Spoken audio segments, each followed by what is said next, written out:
You guys for being here today. I am honored to be your host, and it's a privilege for us to be here. This is a workshop on how to secure admission and scholarship into graduate school with your HND certificate in North America. It's a privilege to be your host and also your facilitator. Today, we are going to expose a lot of opportunities that we have as HND graduates, which I would say is as equal as anybody that graduated with BSc. So once again, thank you for being here. Not a lot of people actually sign up, so we have time to drill into every subject that I'm going to bring to your attention. Now, for the purpose of this particular meeting, because I'm recording, we'll reserve the questions till I've finished. And there are certain things I'm going to share with you guys that I might not want to capture in the recording. So at some point, we might just take the recording away because I like to let it out for young people to learn extensively by sharing my personal experiences. So sometimes I don't want to capture it on recording. And even if I do, I will have to take it out before I send it to you. But so that I can capture everything that you need, I sincerely will appeal that you let me share the slide to the end, then you start asking questions. And in case you're not hearing me, just use the message button and send me a message. So once again, welcome to this workshop.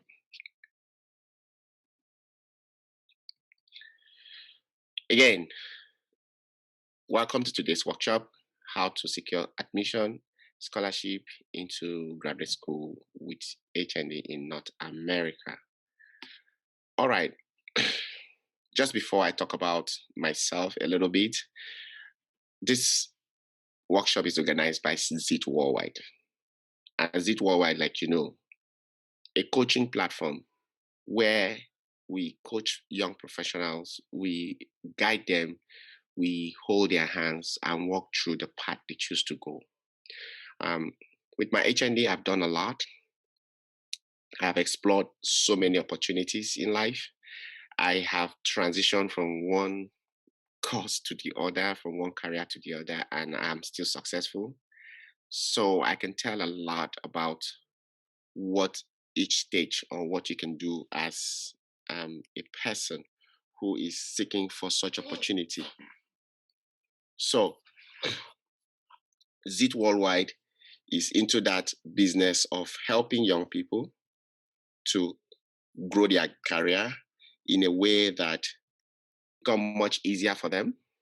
It will be an easy ride because you can go to the best school in the world, have the best certifications, but if you don't know exactly what to do, it can be a little bit challenging. So ZIT Worldwide is filling in that gap. You need somebody to talk to, you need somebody to guide you, you need someone to lead you. Yes, it's a one-stop platform for all of that. A lot is coming on. We have coaches all over the world that are going to be joining us. Currently, we have from 2 countries, Cameroon and Nigeria, on the platform. Other countries are coming on seat, so people from different countries can just stop by and then talk to professionals that can, mentor them, coach them, and then help them to grow. So I'm your speaker today. I am a man. I like to say that categorically. You guys know why I'm saying that now. You know how the world is. You know how the world is now. We have different, I'm a father and also a husband. I'm a trained chemist. I studied HND. I studied applied chemistry and I acquired HND. And I am also an American trained pilot. I came into the US to train as a pilot with full scholarship all the way from Nigeria. I'm a trained healthcare informatician. That's what I did my master's in without PGD, without any prerequisite. I'm a certified John Maxwell coach. I'm currently working as a business and data analyst, and I'm a professional in that right now. I'm a mentor, and I'm a coach, and I'm the founder of ZIT Worldwide.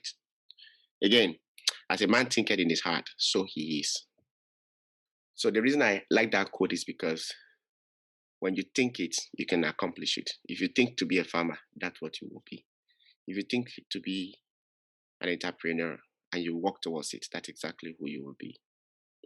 So as you're thinking of seeking for admission outside of the country, you're definitely going to accomplish it.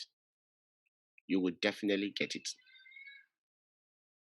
So as you think it, you work towards it, your heart will draw it to you yourself. All right, story time. I was already sharing a little bit of my story with you guys. And like I said, I am an HND graduate, and my story will definitely inspire you. Before Bukola joined us, I was talking to my brother that first signing. I left my parents before I was 15. No, before I was 16. I was 15 going to 16 because I finished high school, SSC at 15. So, and I secured admission immediately, you know, into university to study pharmacy. So, like I shared with him, my parents couldn't afford to send me for that course. So I was devastated and they wanted me to do farming and wait for the next session. I said, no, I know my family people. No, I wasn't going to do that. So I was looking for an option. So I had to relocate to um, Lagos. And the reason I relocated to Lagos was because a lot of the Lagos based village people, they used to come back during Christmas. I used to envy them, feel like, I mean, I can also go to Lagos, so, but me, I will go to school. And when I got there, they were mostly doing houseboy and house girl, and it wasn't something I was going to resonate with. I had to look at other things that were happening in Lagos. A lot of Yorubas, the Lagosians, they were working professionally. They lived in flats that were paying 230,000, 300,000. They had two cars. They didn't go to the farm compared to where I was coming from, which was the norm. And I told myself, no, this is the kind of life I want to live, and I have to do it right. So I began to find out what they were doing. Nothing more than the fact that they went to college, they were educated, they travel out, study outside of the country, make themselves elite into the corporate setting, and they were being paid some good money. And that was where I came in with that. I had to pitch my tent with the Yorubas. That was where I found myself at the time. So after several failing to start the university, I decided to opt for the polytechnic that my friends bought the fund for me. And I found myself in Federal Polytechnic at Ekiti. I did my OND in Science Tech, and I did pretty well to the best of my ability, despite all the hurdles. When I got to Ado, I didn't come back until I finished the ND. The few clothes I took there, I also Ekiti to take care of things. I didn't come back to I was so bent on making sure that I had my ND. I graduated with 2.98. Well, I don't know why I did not have upper. I'm not that smart, but I try. So upon graduating from Federal Polytechnic at Ekiti with upper credit in my HND, so I went back for my HND and I did apply chemistry in 2001. And that 2001, I was 20 years old. I can't really recall because I was born in 1980. So I graduated with upper credit this time. I was so bent. I did a lot of stuff while in school. I exposed myself to a lot of opportunities. I contested for student union president. I wasn't just into only school. Like Bukola said, I am a very likable person and I'm a people. Even though I wasn't a Yoruba person, I faced discrimination. That was fine, but it didn't deter me. As much as I faced discrimination, but they still loved me. I still had people that loved me. So the best I could, I did make use of them. Like others, I was taking an oil company job or banking job when I graduated. I was not able to secure a job 3 years post NYSC. It was devastating. I'll do interviews and get to the last stage, they will drop me. You know, I did several interviews, but usually I got dropped at final rounds. Meanwhile, I didn't stop seeking side jobs and menial gigs to keep my body and soul together. I did a lot of menial jobs. I used to go from house to house in my neighborhood to wash clothes, iron, get paid. And that was even how I, sponsored myself through school. Then I was also learning computer by going to the cafe, you know, so much to do. Because I always felt I was handsome. I was Mr. Campus in Ado for one session. And I contested for Mr. Nigeria at the time. I just did anything that was going to put money in my pocket and allow me to, take care of my daily needs, like little feeding, my toiletries and all that. So as age was telling on me and I was fast getting out of the age range for graduate training positions, and I didn't have extra qualification that I wanted to because I didn't have the money, but I didn't give up anyway. I began to think around if I could go on for jobs which require certifications like culinary or aviation related jobs without age barrier. At this time, I was 26. I decided to go for aviation, cabin crew to be precise. And I remembered in some of the side gigs I did, I made some money from modeling because I felt like, oh, I'm good looking. Let me model and make some money, which I did. So I remembered I went to learn phonetics, how to speak good, because I was having my Calabar accent. If you guys are familiar with those people from that part of the country, we have this accent, just like Yorubas would do. But us were just not, I wasn't comfortable with it. It was giving me low self esteem. So I needed to take it out. So I had to spend money to. So little did I know that I was going to make a decision to go to aviation. So I decided to go for aviation, which is cabin crew.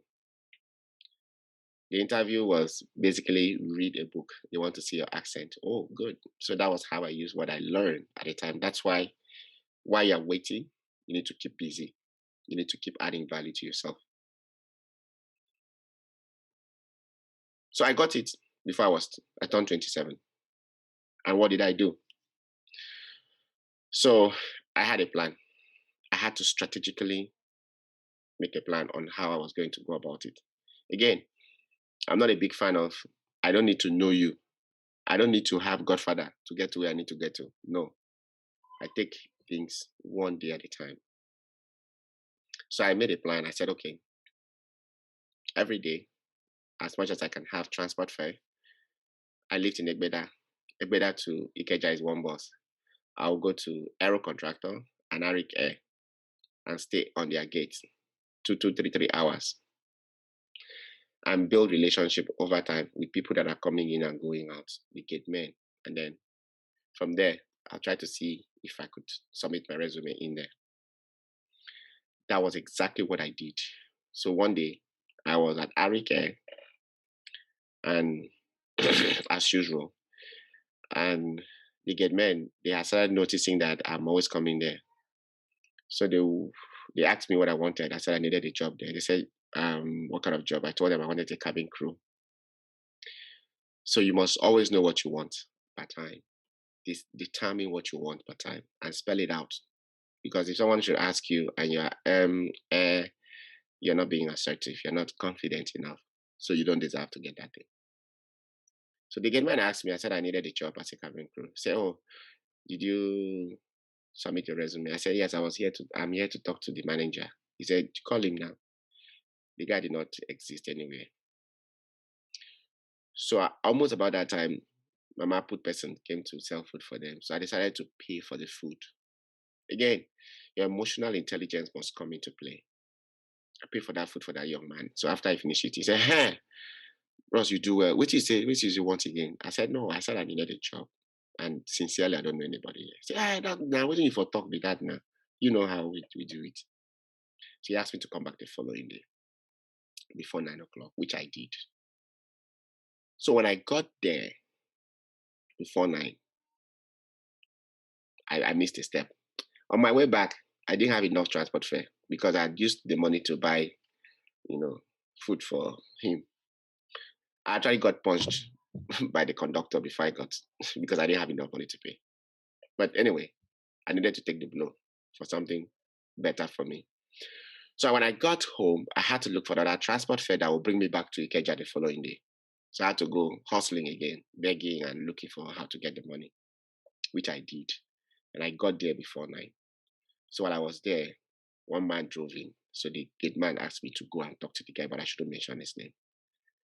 So I went to talk to the guy. And the guy asked me, "Oh, how can I help you?" As soon as he came out of his car, I said, one aero contractor asked me to come meet you. Oh, what is his name? I said, Captain. I mentioned one captain that don't even exist. He said, oh, you can't place the face. You can't place the name. I said, oh, I'm sorry about that. He said, so what can I do for you? I said, I need a job as a cabin crew. He said, oh, okay. You have your CV? I said, yes. You have your picture? I said, yes. So I gave it to him. He said, okay, you hear from us. 2 days later, this guy called me. He told me I'll be called for the interview. When I'm done, I should let him know. And that was exactly what happened. I did the first stage of the interview. I was called back for the second stage. On the final stage, I met him on the panel. I didn't spend more than 2 minutes. I was hired. It was a rigorous interview, but I was hired. So my plant worked. So with your HND, you could go on for industries that have certification-driven careers. Without certification, you can't really work in those kind of field. There are very many. And with the advent of the events that are going on around today, the opportunities are like in mass. So there are several opportunities you can delve into to build a career with just certifications. Example, data science, data engineering, IT related career path, aviation as well, culinary, there's catering. These are people that have degrees and they are making good career out of those parts.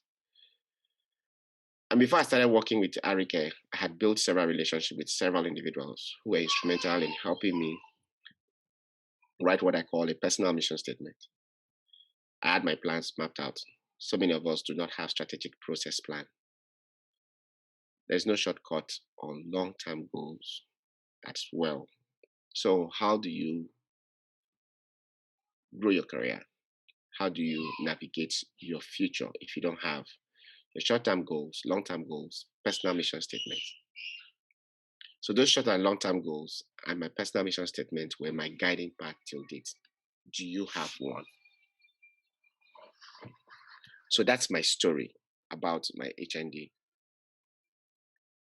certificate. So, and when I joined Arik Air, I decided to put those plans I already had into work. And one of it was the fact that I needed to go back for studies. Even though I was thinking of masters at the time, but when I joined the aviation, I felt like I can be a pilot. So I began to save and plan towards becoming a pilot. With the resources around and the opportunities that I was able to harness, I got full scholarship to come to the US to train as a pilot. Full scholarship. So while I was training as a pilot and I completed that training, I was already looking at for another opportunity just as a backup. Things did not really go the way I planned. So, but I was able to find out that if I do healthcare IT, I'll be fine. So with healthcare IT, I knew that people are always going to seek healthcare services. And with IT, I knew the world was turning towards technology, IT, and AI. So I knew I wasn't going to get it wrong. A lot of research that I made. So at that point, I began to think about how do I get into school with my HND? And that was when I found out that I don't need prerequisites and I do not need PGD. I knew about WES at the time, a company where we would translate my HND degree to BSc because the North American system do not know what is called HND. They don't. They only know BSc. So I signed up for West, and West was able to give me the evaluation, and I had BSc. I will show you guys my West evaluation. When I got my transcript, I began to look for another opportunity, which was the fact that I needed a scholarship. And getting a scholarship, my CGPA was not so strong enough for them to just give it to me. So I needed to write GRE.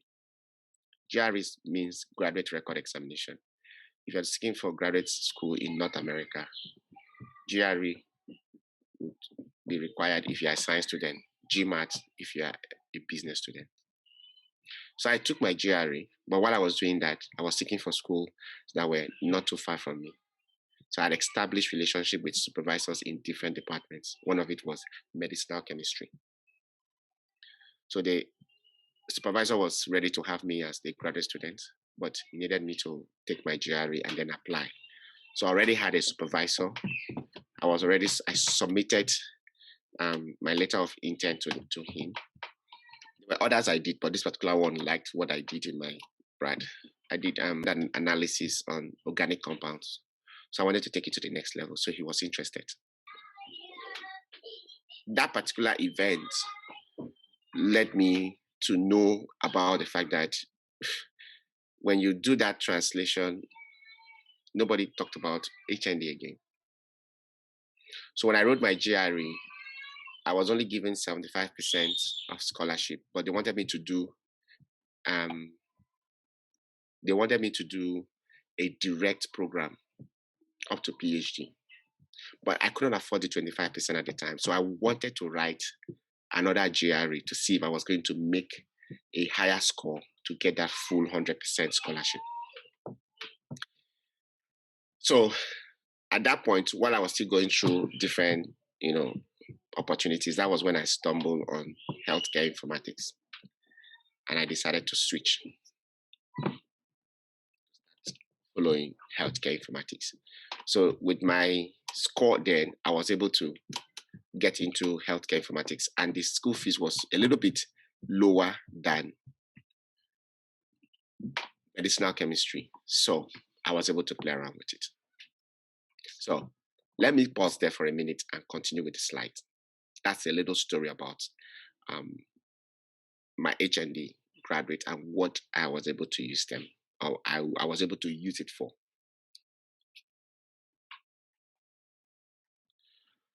All right. So from the story I've shared with you guys, one step at a time.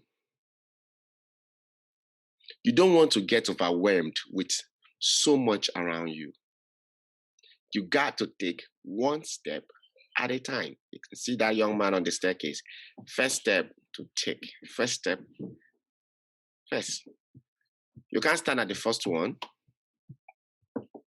Stretch your leg to the third one. No, you got to take first step to take. One step at a time. So you need to update your mindset to succeed regardless, because it's not going to be an easy task. And the reason I'm saying this is because you're going to have a lot of rejections. You're going to have a lot of discouragement with your HND. People will tell you stuff. While I was in Ado, a lot of discrimination, a lot of narrative that you're not going to succeed. Even people with third class in the university, they face the same thing. And I have clients that have third class and they're doing well in their career.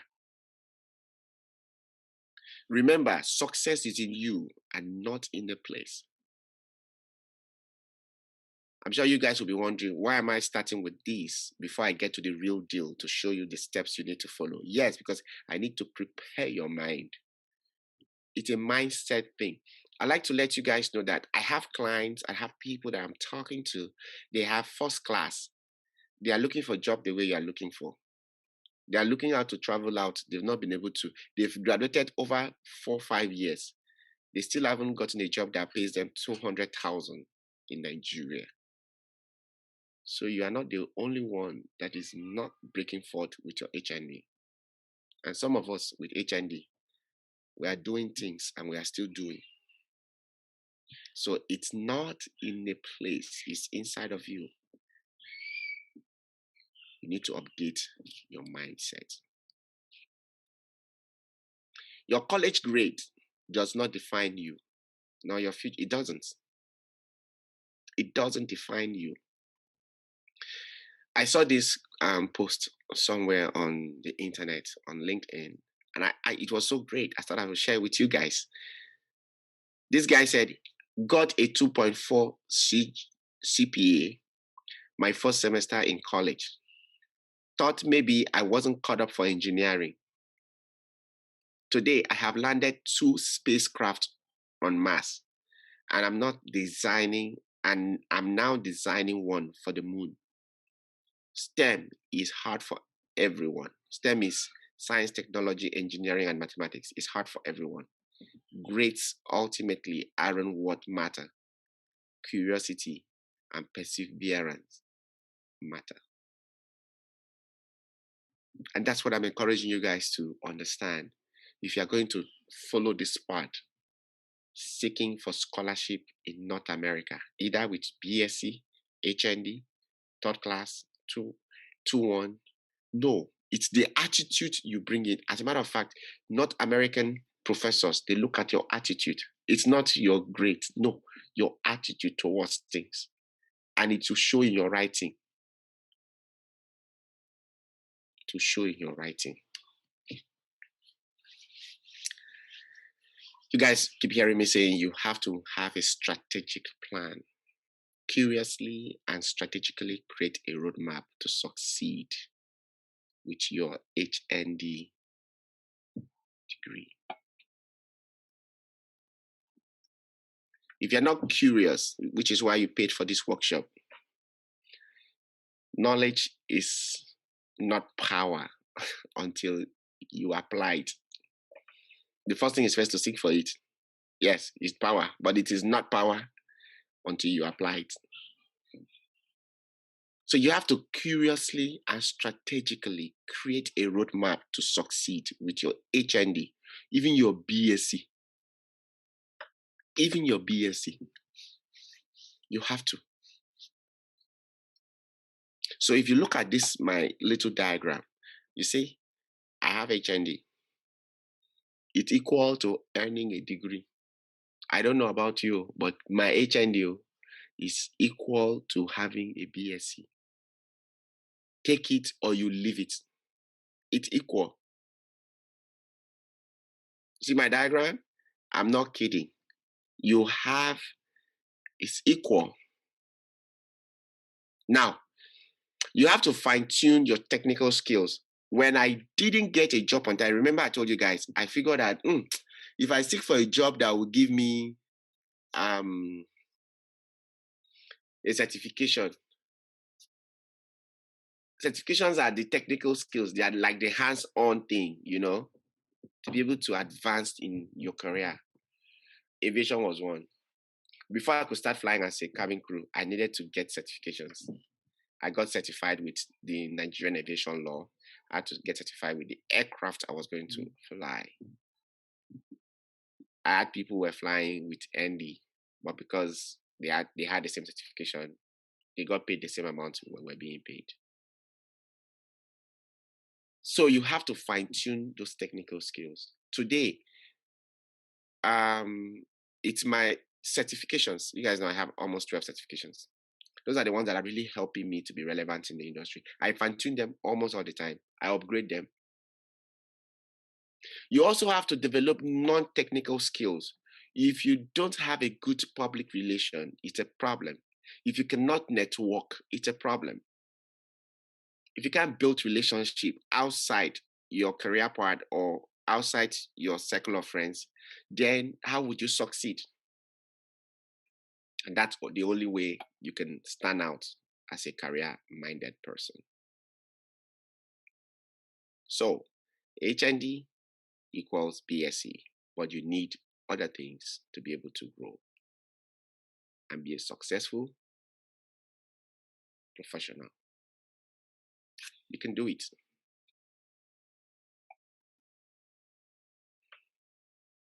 All right.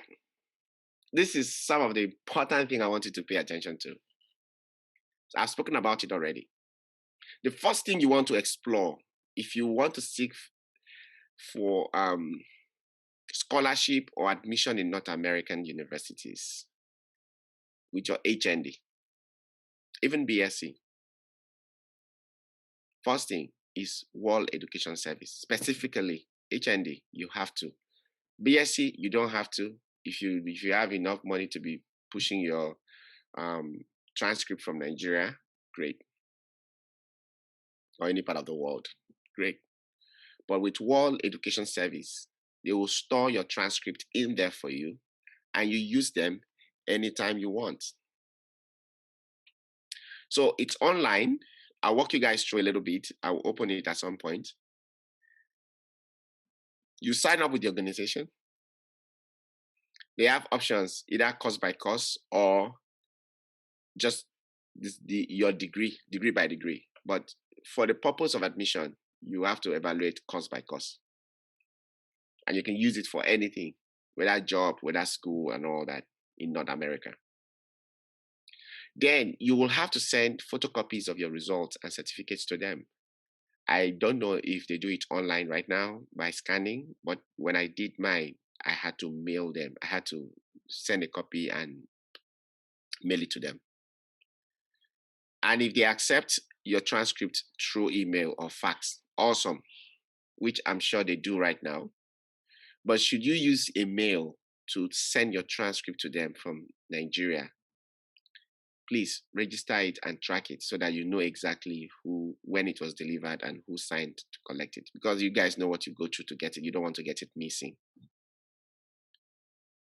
And by the time they are done evaluation, they will send you the unofficial copy. You can be using that unofficial copy to apply to schools until when you have secured the admission. You can now order the original transcript to them through West.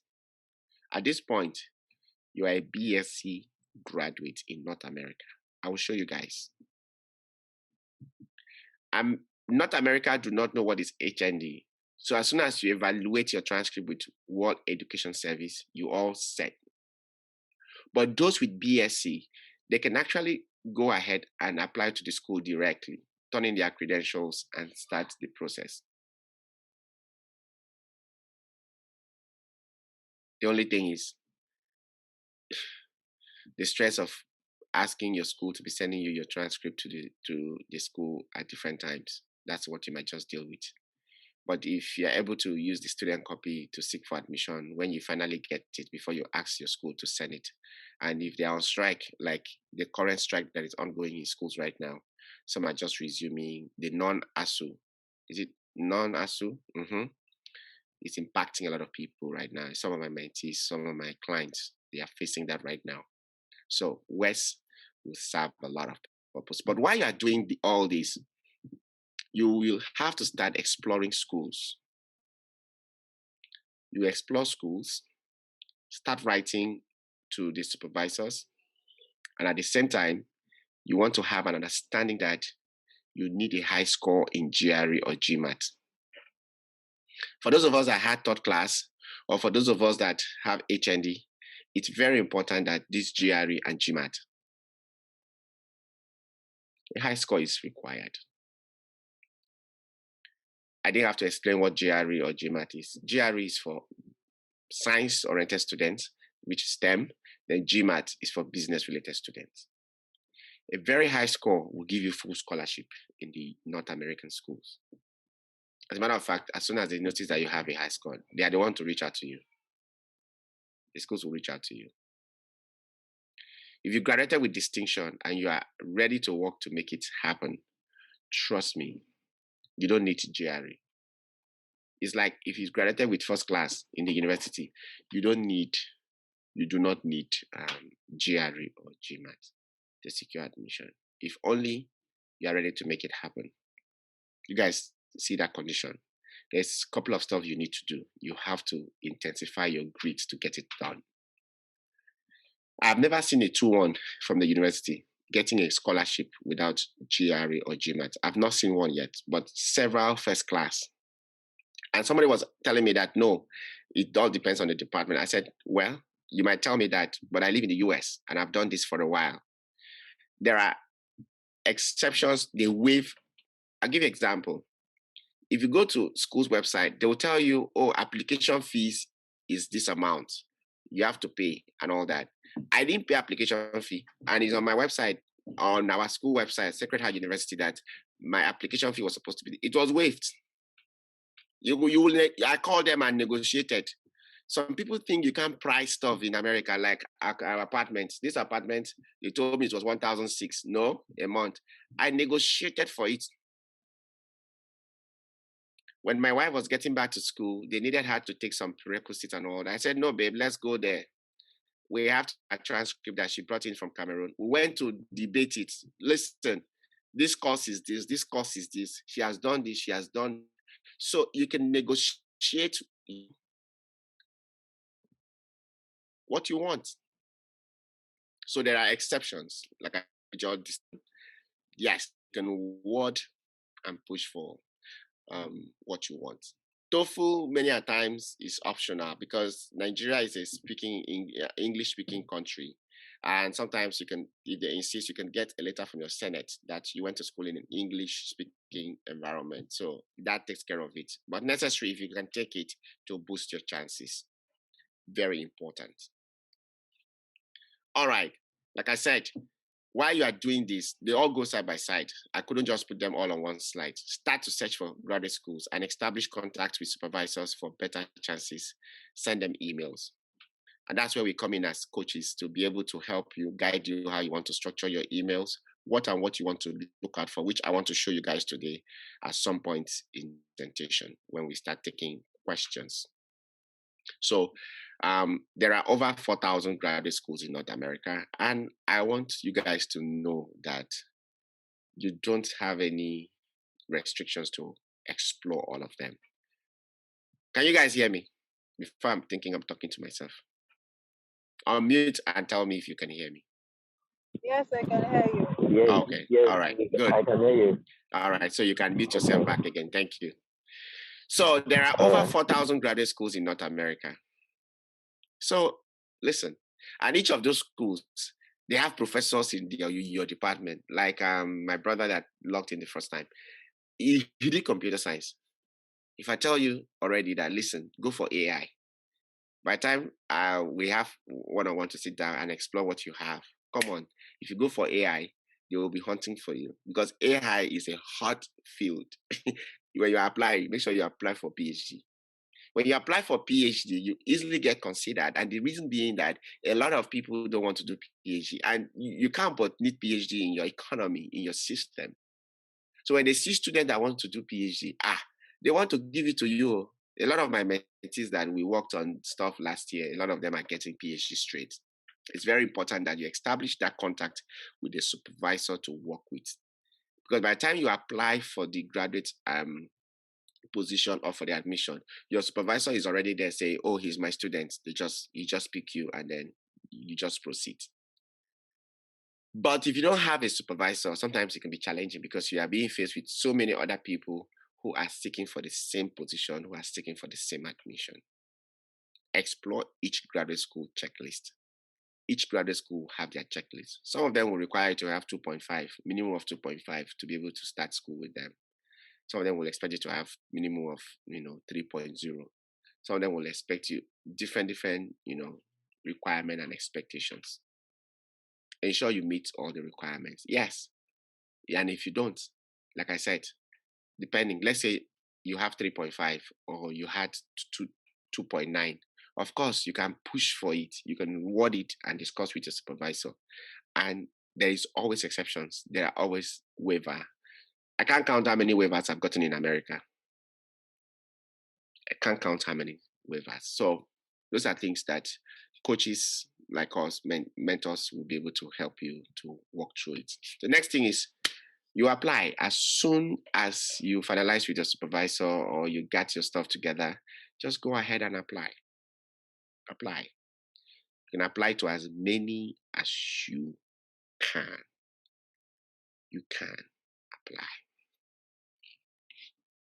Fact you must know about this journey. With the help and guidance of a career coach, I've said that already. what we do or what I do with my mentees. That letter that you send to your professor, to your supervisors, listen, we help you to structure it. When you write it, we edit it, we fix it, we go through it with you. It helps you to improve your writing. We are not perfect, but we are trying. At least my mentee got admission into Ivy League school. Ivy League schools are those top schools in the US that started the first set of schools like Harvard, Princeton, Cornell. There are about 8 of them. Yale. One of my mentees just got admission there. So if I could do that, I'm not doing bad. All right. So the coaches will help you avoid mistakes and hence optimize your outcome. There will be significant support and much more to explore. That's exactly what a career coach or a educational coach will help. We have several of them on Visit Worldwide. You can choose any of them to work with you and guide you through the journey. Yes, you'll need a coach to walk you through it.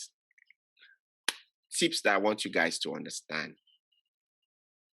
Seeking for graduate school admission and scholarship is a full-time job. It's a full-time job. You can't apply just one school, two, three, and expect they should. That's all you need. No. I remember when I was seeking for a job after I graduated from school, I applied to over 130 jobs. I got over 80 rejections. I did over 70 interviews before I finally got a position. So guys, please understand that it's a full-time job. You guys, you did not get your HND or your BSc overnight. You did several courses, you wrote several exams, you did several assignments before you finally got the final result that was handed over to you when you left the college. Do understand that rejection is a normal thing. Expect it. Embrace it. Strategize on how to manage it. Review your rejection. Check out or find out what you did wrong. And then keep pushing. This is an investment that demands time and resources. Hiring me is not cheap. Hiring me is not cheap. Hiring a coach, a career coach on Zit One platform is not cheap. Even though we are still making it like a cheap investment right now, not so much asking for you to start, but for you to commit a coach to helping you. If you are fortunate to network and you have someone that can help you for free, that's great. But if you don't and you have to pay to do it, it's worth the investment. But if you want to be aggressive like some of us, we go all out to find things for ourselves. We spend time on the computer. In an average per day of my life, I spend 9 hours on the computer. Aside of work, personal stuff, the trainings I offer, the coaching service, sometimes 12 hours, a whole week, back to back, 12 hours. Then consistency is the key virtue you must need to get a good outcome. If you are not consistent, your professor will write to you, you don't check your emails, you don't respond. I can understand how difficult it is over there. No light, no internet, no data. But again, like I've said, it's an investment. We've all gone through it. Sometimes, like I said, traveling is part of learning. If I didn't leave my village, I will be stuck with no data, no light. I had to leave my village and go and pitch my tent with my Yoruba people to learn fast. I'm not kidding. If you think your home is a comfort zone, light no day, you can't get data because job no. Go to a different location and start to push and start to hustle. The fear of unknown is not going to put food on your table in the future. Networking is one soft skills you must apply leading to success. Listen, if you cannot network, you have to network people that are in that same shoes with you. There are very many people there looking for scholarship, looking for admission. You have to network them. I think that is the end of the slide. I didn't put it anyway, but above all, you would pray. The reason I didn't put it is because where we come from, we've decided to put God in a box when God had actually deposited inside of us the most valuable asset in the world, which is our mind. We have everything in our disposal to succeed. And He left it in our mind. With your mind, I spoke about it already, mindset. Refine your mindset. Everything we need to get or attain any outcome is already within us and inside of us. But how you manage it depends on you. God in me is my brain, and inside my brain lies my mind. How do I maximize my mind? And inside of your mind, you have two parts of your mind, conscious and subconscious. Your conscious mind is for your thinking, decision taking, brainstorming, data analysis, making judgments. And it constitutes just 5% of your entire mind. Your subconscious mind constitutes 95%, and that part, it controls your breathing, it controls most of your reflex reactions, it controls your blood pumping, it controls your nerves moving, your mouth moving, those things that we don't have control over. That's what it does. Now, every thought goes through subconscious mind. But God expects you to use your conscious mind, which is 5%, to control your 95%. And if you don't, every of your decision will be made by your subconscious mind, which is driven by emotions and feelings. And the last time I checked, when you make decisions or take actions out of emotions or feelings, they don't go right. When you face rejections and you get emotional, and you don't use your conscious mind to talk to yourself and say, hey, Buki, don't do it. Don't give up. Keep pushing. And your subconscious mind just tell you, hey, now, you didn't get it. Stop worrying yourself. That's defeat already. Don't do it, please. Use your conscious mind, which is 5%. God gave us our mind individually. He deposited the mind inside of every single man, the most valuable asset in the world. Can you imagine that? Very expensive. So before you go back to pray and begin to tell God to intervene, ensure that you use that resources He gave to you.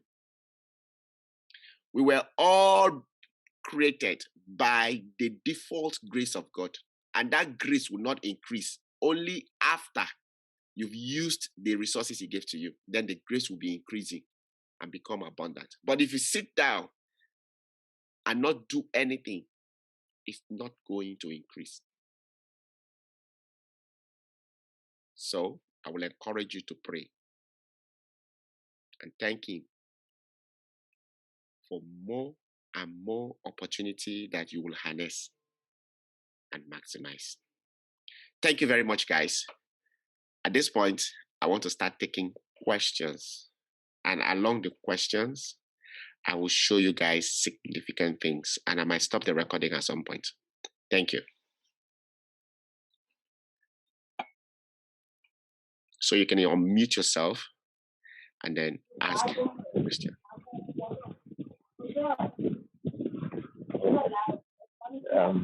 Can I go? Go ahead, please. Tell us your name. My name is Olatunde Samuel.